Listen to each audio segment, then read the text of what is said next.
आज जो टॉपिक है आपका डिजिटल इलेक्ट्रॉनिक्स में वो है आपका डिस्प्ले डिवाइसेस। ठीक है, डिस्प्ले डिवाइसेस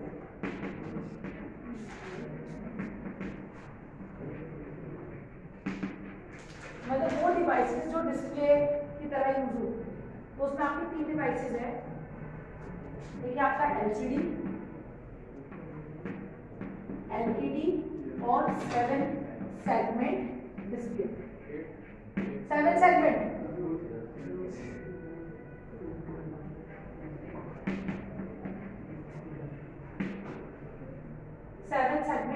डिस्प्ले। ये डिवाइसेस आपकी डिस्प्ले डिवाइसेस कहलाती है, जो आपको डिस्प्ले में, जैसे हम कहीं घड़ी के अंदर, मैंने आपको अभी बताया था, ठीक है, 7 सेगमेंट डिस्प्ले होता है। जैसे आपको 0 बनाना है, 1 बनाना है, 2 बनाना है, तो वही एलईडी वहाँ पे क्या होगी, ब्लिंक होगी, बाकी सारी ऑफ होगी, वही केवल ऑन होगी। इसी तरह एक एलईडी है लाइट एमिटिंग डिवाइस, जो लाइट को उत्सर्जित करने वाली युक्ति, तो लाइट एमिटिंग डिवाइस। दूसरी आपकी एलसीडी, लिक्विड क्रिस्टल डिस्प्ले। ठीक है, ये लिक्विड से मिलके आपका क्रिस्टल है, वो लिक्विड है इसके अंदर बेसिक, वो डिस्प्ले डिवाइस। ठीक है, एलईडी डिवाइस के बारे में सबसे पहले मैं बात करती हूँ। एलईडी आपकी हरी टाली का एलईडी डिस्प्ले डिवाइस। सबसे पहले एलईडी लिखिए, LED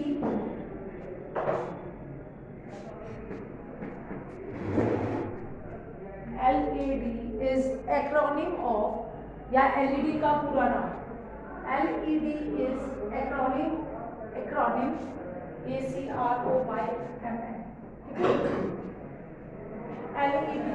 LED is acronym of, or you can say the full form of LED is light emitting device। अब इसके बारे में बातें जान लो और एडवांटेज जान लो, डिसएडवांटेज जान लो, दैट इज ऑल। देखो बच्चे, ध्यान से सुन लो, जो भी बोलते चले जाएंगे उसको आप सुनते चले जाइए, आपको दोबारा याद करने की जरूरत नहीं पड़ेगी। एलईडी जो है वो बेसिकली डायोड की तरह ही काम करता है। जैसे एलईडी जो है, डायोड आपका ऐसा होता है, ठीक है, ऐसे होता था। एक आपने करंट लिमिट पे एक रजिस्टर लगाया होता था जो करंट को लिमिट करता था, और यहाँ पे आपने कोई बैटरी कनेक्ट की, ठीक है, डीसी बैटरी कह सकते हो, सेल कह सकते हो, बैटरी जो होती है वो डीसी होती है, ठीक है, जिसको you can store, which you can store, that is a DC, which you cannot store, that is a AC। Inverter में जो लाइट होती है वो डीसी होती है, जो आप बैकअप के लिए यूज करते हैं। आपके कंप्यूटर होते हैं, उसमें जो यूपीएस लगा है सिस्टम में, तो अगर आपकी लाइट चली जाती है, यूपीएस कनेक्टेड है, तो उसको सप्लाई देता है, that is also DC can be stored and AC can not be stored. ठीक है, अब यहाँ से ये प्लस है, ये पी होता है डायोड का, और ये एन है, यही होता है ना पीएन डायोड। समझ आ रहा है कुछ इलेक्ट्रो कंप्यूटर्स को? इतना तो पढ़ाया था इससे पहले, ये पढ़ा चुकी थी, उसके बाद लॉकडाउन लगा, ठीक है। और शुरू में जब ऑनलाइन क्लासेस ली थी तो बहुत सारे बच्चों ने वीडियो देखी, तुम्हें कुछ बच्चे थे, ये का तुम्हारा भी कह रही अंशुल और विवेक का कह रही। यहाँ देखो, ये प्लस है, ये माइनस है, इसको हम पी बोलते हैं, इसको एन टाइप बोलते हैं। पी और एन टाइप से मिलके, पी टाइप और एन टाइप को मिला के आप क्या बनाते हो, डायोड बनता है, और उसके बीच का जो होता है वो क्या होता है, एक्टिव रीजन होता है, जहाँ पे इलेक्ट्रॉन और होल्स आपके क्या होते हैं, आपस में मिलते हैं। और जब इलेक्ट्रॉन पी टाइप में क्या होगा, फुल ऑफ होल्स, इसमें क्या होती है, पी टाइप में होल्स की अधिकता होती है, एक्सेस होल इन एक्सेस, और एन में इलेक्ट्रॉन इन एक्सेस। ठीक है, आप क्या करते हो, बैटरी के पॉजिटिव टर्मिनल में भी क्या होते हैं, एक्सेस ऑफ होल्स, और इलेक्ट्रॉन में कौन सा साइन होता है, माइनस का ही तो होता है, हमेशा इलेक्ट्रॉन ऐसे नहीं लिखते हो। तो नेगेटिव टर्मिनल में क्या होता है, इलेक्ट्रॉन्स। तो जब आप इसको ऑन करते हो, ठीक है, तो यहाँ के जो होल है, पॉजिटिव पॉजिटिव को क्या करेगा, धक्का देगा, रिपेल करेगा, और पॉजिटिव नेगेटिव एक दूसरे को अट्रैक्ट करेगा। तो पॉजिटिव पॉजिटिव को जब आपको ऑन करोगे की को, इसको आप पी मान लो, एक स्विच है, उसको जैसे आपने ऑन किया, यहाँ से जो इलेक्ट्रॉन है इस तरीके से होगा, ये पी ये एन, ठीक है। डिप्लेशन लेयर का कॉन्सेप्ट मैं नहीं बताऊंगी क्योंकि मैं कई बार बता, ठीक है। अवक्षेपण 0.7 वोल्ट के बाद डिपेंड करेगा कि आप कौन से वाला सेमीकंडक्टर ले रहे हो, ठीक है। तो मैं एक जनरल बात कर रही हूँ कि जैसे ही सिलिकॉन का 0.7 वोल्ट होता है उसके बाद में करंट फ्लो होनी शुरू होती है, और जर्मेनियम में 0.3 के वोल्ट के बाद में क्या होती है, करंट फ्लो होनी शुरू होती है। अगर आप गैलियम ले रहे हो, ऑर्सेनाइड ले रहे हो, फास्फेट ले रहे हो, तो उसके लिए वोल्टेज की रेंज आपकी चेंज हो सकती है। किसी में 1.1 इलेक्ट्रॉन वोल्ट होगा, किसी में 1.3 वोल्ट इलेक्ट्रॉन वोल्ट होगा, अलग अलग, ठीक है। तो आप जनरल चीज समझो। तो जैसे ही आपने इसको ऑन किया तो पॉजिटिव, और इसके पास ऑलरेडी पॉजिटिव है, तो पॉजिटिव को क्या देगा, धक्का देगा, क्योंकि मुझे पता है पीछे का कुछ नहीं पड़ा, तो सिंपल लैंग्वेज में आपको ऐसे समझा सकती हूँ। तो पॉजिटिव को क्या करेगा, रिपेल करेगा। तो यहाँ से जो पी टाइप है, यहाँ जितनी भी डिप्लेशन लेयर थी वो खत्म होगी, उसके बाद में ये पॉजिटिव को कंटिन्यूअसली रिपेल करेगा, ये पॉजिटिव इधर जाएगा, और ये जो माइनस है वो क्या करेगा, नेगेटिव को रिपेल कर देगा, ठीक है। और ये जो बीच वाला हिस्सा है, फ्री स्पेस रीजन, मुक्त आवेश स्थान, जहाँ पे कुछ भी चार्ज नहीं है, फ्री स्पेस है, वहां पे पी और एन टाइप यानी इलेक्ट्रॉन और होल्स का कॉम्बिनेशन होगा। और जब इलेक्ट्रॉन और होल्स का पेयर बनता है, इलेक्ट्रॉन होल्स रिकॉम्बिनेशन होता है, कॉम्बिनेशन का मतलब मिलना, क्यों हंसी आ रही है, इलेक्ट्रॉन और होल का रिकॉम्बिनेशन होता है, वो आपस में मिलते हैं, तो क्या होती है, एनर्जी रिलीज होती है, एनर्जी रिलीज होती है, जो उसको हम क्या कहते हैं, लाइट, प्रकाश। खत्म। इतनी बात आपको समझनी है। तुम्हें ज्यादा अच्छे से समझ आ रहा है क्योंकि तुम पहले पढ़ चुके हो, ये मैं उनको बता रही हूँ कंप्यूटर साइंस वाले, ठीक है। इतनी बात समझ आ रही है। जब भी इलेक्ट्रॉन और होल का कॉम्बिनेशन होगा, इलेक्ट्रॉन और होल पेयर जहाँ पे भी मिल जाएंगे, वहां पे एनर्जी रिलीज होगी, जिसकी एनर्जी होती है वो h के बराबर होती है, E बराबर कैपिटल E बराबर h के आसपास प्लांक कांस्टेंट है, E आपकी एनर्जी है, U आपका फोटो, ठीक है। तो इलेक्ट्रॉन और होल का कॉम्बिनेशन होगा इज इक्वल टू लाइट, तो इट विल बी, ये आप बचपन से पढ़ते आ रहे हो, E इक्वल टू h, ये 5th-6th क्लास से पढ़ाना शुरू कर दिया, ठीक है, जब इलेक्ट्रॉन और होल मिलेंगे, ठीक है।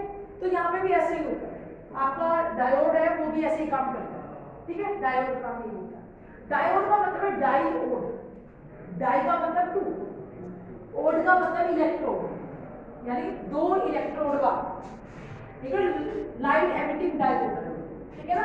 तो डायोड क्या है आपका, दो पार्ट में डिवाइड किया है। डाई का मतलब है टू, डाई का मतलब है टू, और ओड का मतलब है इलेक्ट्रोड, यानी दो इलेक्ट्रोड कौन सा, पॉजिटिव नेगेटिव, ठीक है, दो इलेक्ट्रोड। तो ये दो इलेक्ट्रोड वाला जो होगा उसको कहेंगे डायोड, ठीक है।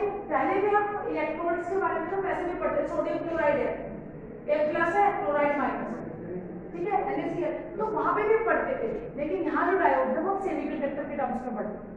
समझ आ रही है मेरी बात, वापस के टर्म्स में पढ़ रहे हो, सेमीकंडक्टर्स के टर्म, यानी यहाँ पे हम उस इलेक्ट्रॉन को क्या कह रहे हैं कि जिसपे इलेक्ट्रॉन की अधिकता है वो तो हो गया प्लस, सॉरी, जिसपे हमारे होल्स की अधिकता है वो तो हो गया प्लस, और जिसपे इलेक्ट्रॉन की अधिकता है उस पे हो गया नेगेटिव, ठीक है। तो उन दो को मिला के आप क्या बना रहे हो, डायोड। समझ आ रही है मेरी बात, गेटिंग माय पॉइंट, क्लियर। उसके बाद ये होने के बाद में आपका जो एलईडी है, एलईडी जो है, एलईडी बिल्कुल सेमीकंडक्टर की तरह ही है, लेकिन इसके अंदर एलईडी भी हमारा सेमीकंडक्टर ही डिवाइस है, लेकिन उसके अंदर हम सिलिकॉन और जर्मेनियम को यूज नहीं करते, सिलिकॉन और जर्मेनियम को यूज नहीं करते। अभी तक आपने पढ़ा होगा कि जितने भी हमारे डायोड्स हैं उसमें हम सिलिकॉन और जर्मेनियम यूज करते हैं, तो silicon P type, silicon N type, ऐसे करते हैं ना, एक में इलेक्ट्रॉन की अधिकता करते हैं, एक में इलेक्ट्रॉन की कमी करते हैं, मतलब होल्स की अधिकता करते हैं, ऐसे करते हैं। लेकिन जो हमारा एलईडी है, लाइट एमिटिंग डायोड है, वो हमारे उसमें हम कभी भी सिलिकॉन और जर्मेनियम को यूज नहीं करते, क्योंकि सिलिकॉन और जर्मेनियम हीट को प्रोड्यूस नहीं करता, वो हीट को एब्जॉर्ब करता है। समझ आ गई मेरी बात? सिलिकॉन और germanium are not used to make the LED because these semiconductor are heat absorbing element.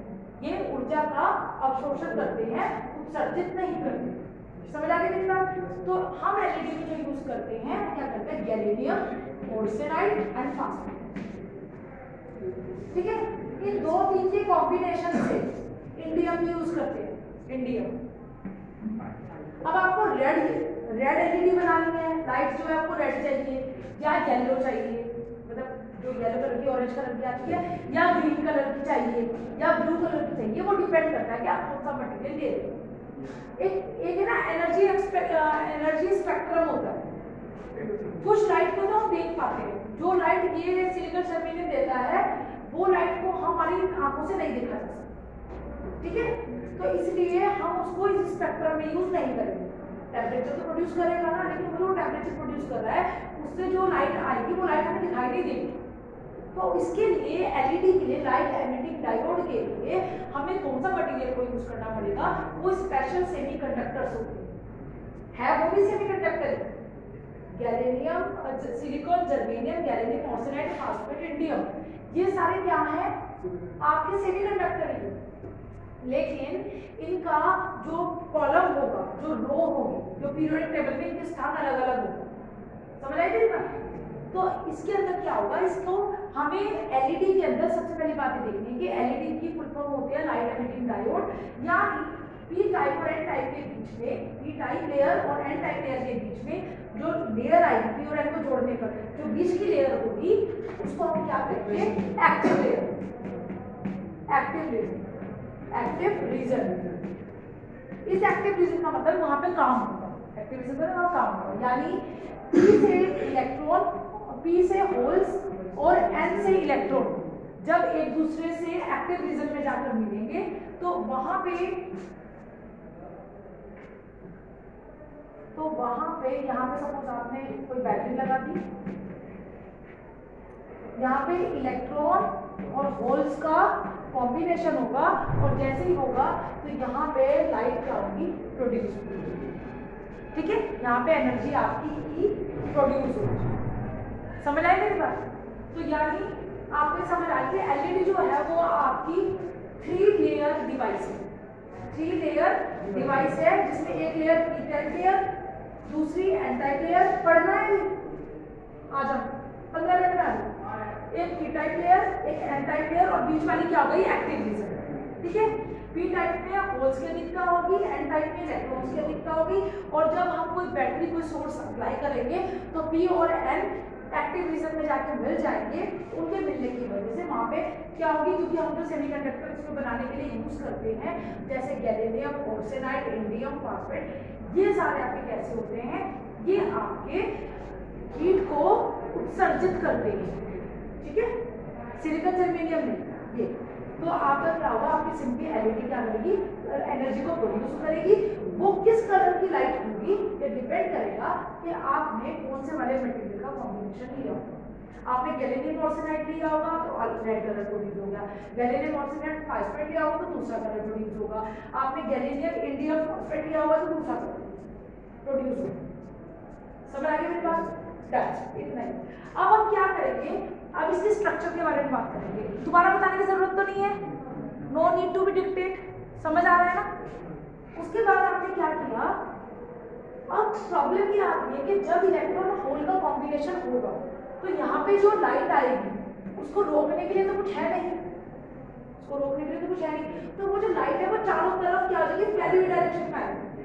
तो हम क्या करेंगे, ये आपको क्या कराते हैं, मुझे पता है एलईडी के ऊपर क्या लगी होती है, जैसे दिवाली पे जो एलईडी लड़ियां लगाते हो, ये आपका ये क्या करती है, आप समझ आ रहा है? आप क्या करते हैं, क्योंकि जब आप इसको कनेक्ट करोगे सोर्स से तो आप इलेक्ट्रॉन होल का क्या होगा, कॉम्बिनेशन होगा, और फिर आपकी लाइट प्रोड्यूस होगी। वो जो लाइट होगी उस लाइट को हमें क्या करना है, फोकस करना है। वो अनफोकस्ड लाइट है जो चारों तरफ फैली हुई है, हमें उसको एक डायरेक्शन में लाना है। ठीक है, जो लाइट प्रोड्यूस होगी वो चारों तरफ, लाइट प्रोड्यूस होगी तो लाइट को कोई डायरेक्शन थोड़ा दी है, वो सब जगह जब जाएगी तो सब जगह फैलेगी। तो हम क्या करेंगे, इस पे एक टैप लगा देंगे, लगा होता है बल्ब, एक कांच लगा होता है, कैप सी लगी होती है ट्रांसपेरेंट से आपको अंदर से बाहर, तो वो कैप का रीजन ये है, इसको बोलते हैं रिफ्लेक्टिव कैप। अगर आप सिंपल डायोड देखोगे तो उसमें नहीं मिलेगा आपको, ये हो गया आपकी रिफ्लेक्टिव कैप। ये रिफ्लेक्टिव कैप क्या करती है, जितनी भी आपकी एनर्जी प्रोड्यूस होगी यहाँ से वो उसको वापस उसी बॉक्स के अंदर से वापस भेजेगी। तो उसको क्या करेगी, वो सारी की सारी जो लाइट है वो आपकी उसी एरिया में घूमती रहेगी, बाहर नहीं जाएगी।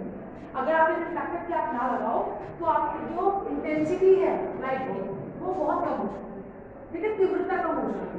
अब आपने उसको रोक दिया डबली, समझ आए मेरी बात। अब देखो कोई चीज गर्म हो रही है, अब जैसे आपने पानी रखा, ठीक है, और अगर आप उसको जल्दी करना चाहते हैं आप उसे ढक देते हो ना, तो वो जल्दी हीटअप हो जाता है, चीज जल्दी बन जाती है। खुले ओपन में बनाओगे तो ज्यादा, प्रेशर कुकर में बनाना ज्यादा सही समझते हैं ना, तो वही कहानी समझ आ रही है मेरी बात।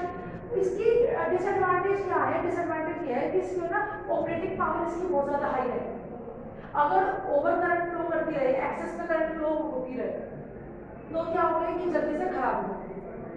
अगर आप इसमें ओवर प्रोटेक्शन ना दी हो करंट, या फिर आप देखोगे एक चाइनीज एलईडी होती है और एक थोड़ी महंगी एलईडी होती है, 25 रुपीज की होती है, एक 150-200 रुपए वाली होती है। तो 150-200 में वो सारे अरेंजमेंट करके दिए होते हैं कि ओवर करंट ना ड्रॉ हो, ऐसा ना हो, वैसा हो, ठीक है। तो फिर भी एलईडी की जो लाइफ होती है वो बहुत कम होती है, एलईडी की जो लाइफ है वो ज्यादा दिन नहीं चल पाती है, क्या आप सोचोगे 5-6 साल यूज करेंगे, नहीं। दूसरा, ओवर करंट फ्लो होने की वजह से इसमें क्या होता है, क्योंकि टेम्परेचर कुछ ना कुछ रहता है तो कुछ ना कुछ इलेक्ट्रॉन और होल कॉम्बिनेशन अगर चलता रहेगा तो अगर आपको इनपुट नहीं भी दे रहे हो तो वहाँ पे आउटपुट कुछ ना कुछ चलती रहेगी, ठीक है। तो इसलिए इसमें ओवर करंट फ्लो होने की वजह से इसमें क्या होता है, इसकी जो लाइफ है वो बहुत कम होती है। समझ आ गई एडवांटेज क्या है, सिंपल चीजें पढ़ते हैं क्योंकि एक पेज पे अगर 2 नंबर का क्वेश्चन आएगा तो क्या लिखोगे, इतना लिखिए एक पेज पूरा कर दोगे, ज्यादा बाहर सोचने की जरूरत ही नहीं है। फिर आप कहोगे कि इसका साइज बहुत छोटा होता है, तो साइज छोटा होने की वजह से इसको इजीली पैक किया जा सकता है, इसकी कॉस्ट कम होती है, मेंटेनेंस की कम होती है, समझ आ गई, सस्ती है, कॉस्ट इफेक्टिव, चीप है, सस्ती है, समझ आ गई। एलईडी से होगी आगे मेरे पास समझ एलसीडी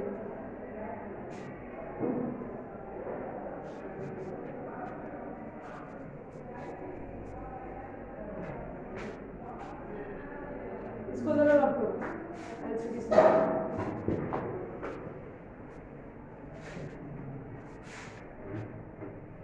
भाई इसमें है ना बिल्कुल ये वाली जो चीज बता रखी है एलईडी की, इसके अंदर एलईडी एलसीडी के बारे में कुछ अलग चीजें बताती है, कोई जरूरत नहीं पड़ती।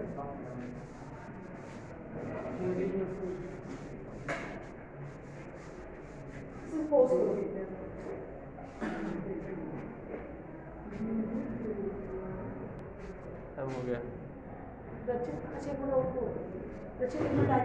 कौन बनाएगा डायग्राम, कौन बनाता है?